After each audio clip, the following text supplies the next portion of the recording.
अ, ह्या सगळ्यामध्ये तुमचे आणि देवेंद्रजींचे संबंध कसे असतात? किंवा त्यांचा कुठला गुण आवडतो सगळ्यात? अहो, आणि कुठल्या गोष्टी बद्दल तक्रार आहे ती पण सांगा. नाही, तक्रार अशी नाही कुठल्या याच्याबद्दल.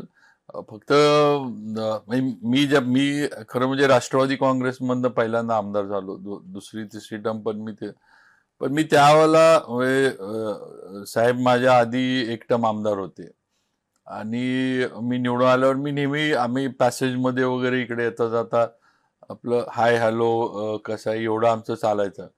पण एक आपण म्हणजे नेतृत्वाबद्दल एक ते अट्रॅक्शन म्हणतो ना आपण, ते मला नक्की देवेंद्रजींबद्दल पहिल्यापासून त्यांची भाषणं, म्हणजे जे ते ह्याच्या बजेटवरची प्रामुख्याने ते जे भाषणं करायचे, ती मी अनेक वेळेला म्हणजे ऐकलेली आहेत.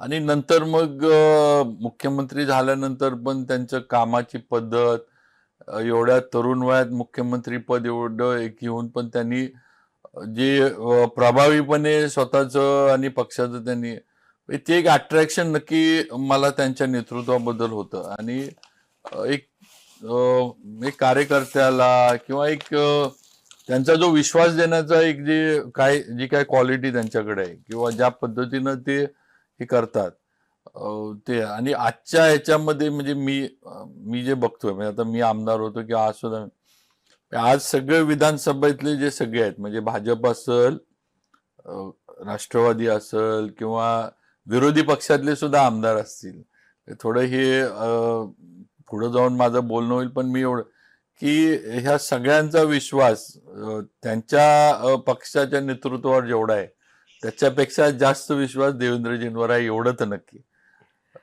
एवढं मी नक्की सांगू शकतो.